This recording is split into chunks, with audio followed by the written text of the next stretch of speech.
fold in half, 60 inches here, fold in half, make a loop, and evenly distributed.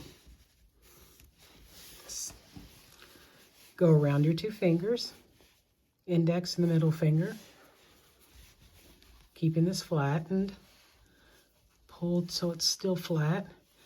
Go around and through. Okay, I need to have a little room to fit through there, so I've gotten it taut. It's nice and tight, not too tight though. Okay, and then what you're going to do is bring this up from behind, fold it in half, and then push it through the second knot. So number 2. Get it flattened out and get it in the same position. Okay, should look like that. And it's kind of perpendicular, pointing up. Fold this, I need a little less room. Fold this in half. Okay, push through. Keep them in the same positions. Don't get them twisted. All right, it's getting kind of twisted. I need to have one inside the other. And turn. So it's going to go.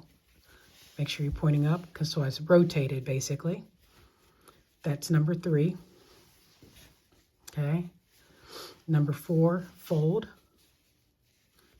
around the back. Pull through, keeping them in the same position.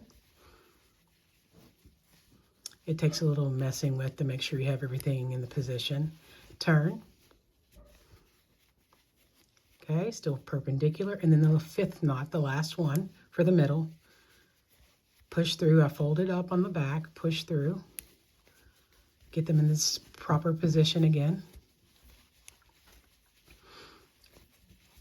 Keeping the behind ones in the proper position. So let me pull, give a little bit of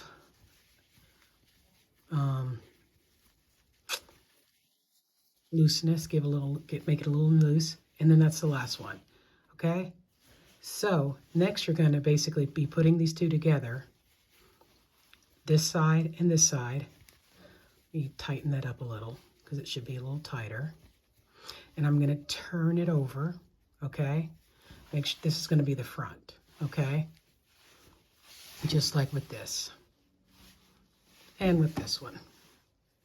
So once you do that, mess with the tension. That's the word I was looking for. You're going to turn it, and then you're going to make sure, take this, and you're going to finish off the knot so it locks in. Push it through the last loop. Hope that makes sense. Or bites. They're called bites in knotting. B-I-G-H-T in English, if you're an English speaker.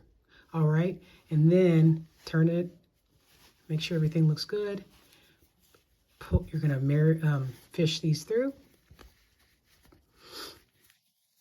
Tighten, and you have the inner part of the rainbow.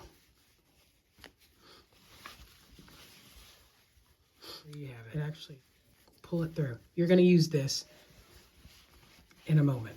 So there you have the front. Did some threading fiber there, just like here. Now you need to get 2 more lengths of rope. All right, so I've made the second one, and it's 9. 1, 2, 3, 4, 5, 6, 7, 8, 9.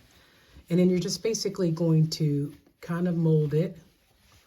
And once I pull this through over here, I'll turn it around again, and I'll weave it in so that it basically locks in the other, okay?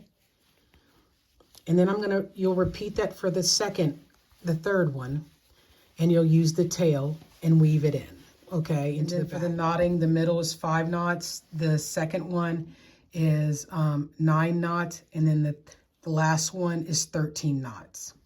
It's in a way that it's tight, like this, and then you knot it, okay? You can add stitch glue to hold the knots in, or you can actually, if you want to, and I didn't do this, but you can also use, what is it called? Hot glue. Then once you weave in the ends and kind of pull them through. Like I pulled the gray from the middle. I had a longer tail.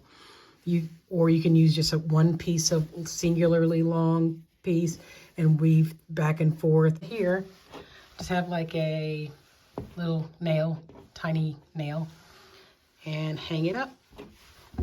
Hang this one up, and they're both just crudely put together in the back. Thank you so much for watching another Elle on the Moon tutorial. Press your subscribe button. Not into the smashing of it, but if you like what you are learning here, and be sure and tag me if you make one of these lovely little rainbows for your little